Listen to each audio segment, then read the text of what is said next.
வணக்கம். வாழ்க வளமுடன். மகாபாரத கதைகள், அந்த மகாபாரதம் நமக்கு சொல்லும் தர்ம சிந்தனைகள், இதெல்லாம் நான் அடிக்கடி நம்ம யூடியூப் சேனலில் பதிகிறது வழக்கம். இப்போ சமீபத்தில் மகாபாரதத்தில் உள்ள ஒரு சிறு செய்தியை படிக்கும்போது அதை அவங்களுக்கு சொல்லணும்னு தோணுச்சு. மகாபாரத யுத்தத்தை நடத்துவதே ஸ்ரீ கிருஷ்ணரின் அவதார நோக்கமாக இருந்தது. போரில் ஈடுபட்ட கௌரவ தரப்பைச் சேர்ந்த ஒவ்வொருவரையும் கொல்ல கிருஷ்ணருக்கு ஒரு காரணம் இருந்தது. இதெல்லாம் உங்களுக்கு தெரியும், நிறையா படிச்சிருப்பீங்க.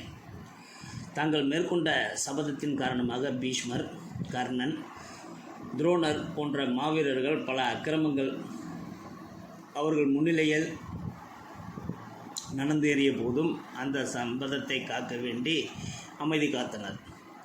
அவர்கள் தங்களை விடுவித்த நிலையிலிருந்து சாட்சியாக நின்று பார்த்திருந்தால் நடக்கும் அநியாயத்தை தடுத்து நிறுத்த சபதத்தை மீறி துரியோதனனை அப்போதே தடுத்து இருப்பார்கள்.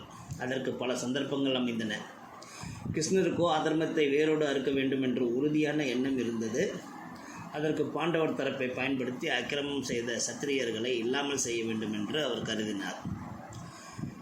அதர்மத்தை துணையாக நின்ற அனைவரையும் அவர்கள் எத்தகைய நல்லவர்களாக இருந்தாலும் அழிப்பதே தர்மத்தை நிலைநிறுத்த ஒரே வழி என்று அவர் எண்ணினார். ஆனால் மகா மந்திரி விதுரரின் நிலை முற்றிலும் மாறுபட்டது. அவர் தர்மத்தின் அம்சமாகவே கருதப்பட்டார். மகாபாரதம் முழுவதும் துரியோதனனின் அவையில் அதர்மம் தலைவிரித்தாடிய போதெல்லாம் தர்மத்திற்காக ஒலித்த ஒரே குரல் விதுரருடையது. அவர் கௌரவர்களின் அமைச்சராக இருந்தாலும் எப்போதும் நீதியின் பக்கமே நின்றார். திரௌபதியின் துகிலுரித்தலின் போதும் சபையில் இருந்த மற்ற அனைவரும் மௌனமாக இருந்தபோது அதை எதிர்த்து பேசினார் விதுரர். பாண்டவர்களுக்கு பலமுறை ஆபத்துகளிலிருந்து தப்பிக்க உதவி செய்ததும் அவர்தான். எனவே விதுரரை கொல்ல கண்ணனுக்கு எந்த விதமான காரணமும் இருக்கவில்லை. மாறாக அவரை போன்ற ஒரு தர்மவான் அழிவது தர்மத்திற்கு இழப்பாகும் என்று கண்ணன் கருதினார். அதே சமயத்தில் பாண்டவர்களுக்கு எதிராக விதுரர் அஸ்திரம் ஏந்தும் பட்சத்தில் அவரை போரில் எதிர்கொள்ள வேண்டிய சூழல் ஏற்படும். விதுரரின் வீரத்தை பற்றி மகாபாரதம் உணர்ந்து வைத்திருப்பது மிகவும் குறைவு.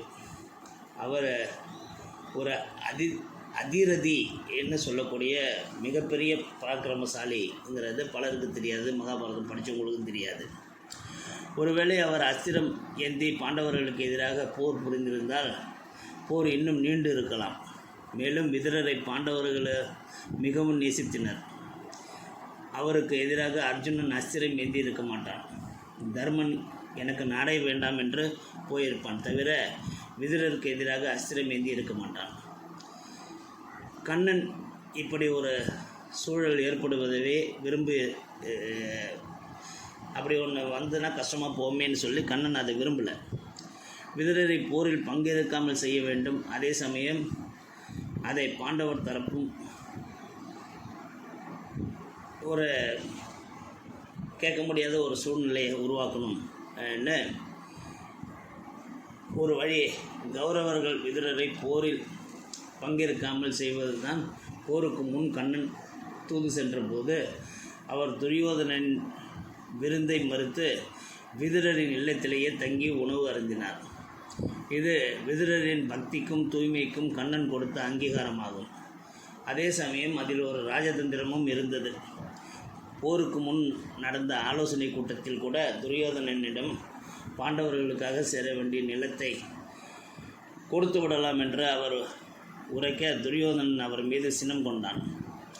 மேலும் கண்ணன் அவர் வீட்டிற்கு சென்று தங்கியதால் இவர் நமக்கு எதிராக சதி செய்கிறாரோ என்று எண்ணி அவரை தகாத வார்த்தைகளில் இழந்தான். எங்கள் சோற்றை சாப்பிட்டு எங்களுக்கு எதிராகவே திட்டம் தீட்டுகிறாயா என்று கூறியது மட்டுமல்லாமல் தாசிபுத்திரன் என்றும் பேசி விதுரனை அவமானப்படுத்தினான். இதனால் கோபப்பட்ட விதுரர், என்னுடைய விசுவாசத்தை சந்தேகப்பட்டாயா? நான் உனக்காக போரிட எண்ணினேன். ஆனால் என் விசுவாசத்தை சந்தேகப்படும் இடத்தில் நான் இருக்க மாட்டேன். உனக்கு ஆதரவாக அஸ்திரம் ஏந்த மாட்டேன் என்று தன்னுடைய கோவர்த்தன வில்லை உடைத்து போட்டுவிட்டு போர் நடந்த காலத்தில் புனித யாத்திரை சென்று விட்டார். கிருஷ்ணரோ தன்னுடைய ஒரே ஒரு ராஜதந்திர நடவடிக்கையால் விதுரரை போரிலிருந்து விலக்கி பாண்டவர்களை வலுவாக்கி கௌரவர்களுக்கு மிகப்பெரிய பின்னடைவை ஏற்படுத்தினார். மகாபாரத போரில் விதுரரின் விலகல் என்பது ஒரு தனிநபரின் முடிவு மட்டுமல்ல, அது தர்மத்தின் வெற்றியை குறிக்கும் ஒரு குறியீடாகும். கண்ணன் தர்மத்தை நிலைநிறுத்த அதர்மவாதிகளை அழித்தார். ஆனால் தர்மத்தின் வடிவமாக திகழ்ந்த விதுரர் மட்டும் கண்ணன் காப்பாற்றினார். தர்மத்தின் பக்கம் நின்றவர்களுக்கு அந்த கிருஷ்ணன் சோதனையை தருவானே தவிர அவர்களை காக்க தவறியதே இல்லை. மகாபாரதம் கிருஷ்ணரை விதுரர் எந்த அளவுக்கு மதிப்பு கொடுத்தார்கள், விதுரரின் வீரம் என்ன, விதுரரை எப்படி கண்ணன் போரிலிருந்து விலக்கினார் என்பது பல இடங்களில் சொல்லப்படலை. பல கதைகளில் அதை பெருசாக அவங்க பேசலை. கண்ணன் தூது சென்ற இடத்துல துரியோதனன் கொடுத்த விருந்தை புறக்கணித்து விதுரரின் வீட்டில் உணவருந்திய விஷயம் கூட எனக்கு புதிதாக இருந்தது. அதனால் மகாபாரத கதைகளில் பல ராஜதந்திரங்களை உள்ளடக்கியதுங்கிறத வருங்கால சந்ததிகளுக்கு சொல்லி செல்வோம். வாழ்க வளமுடன், நலமே சூழ்க.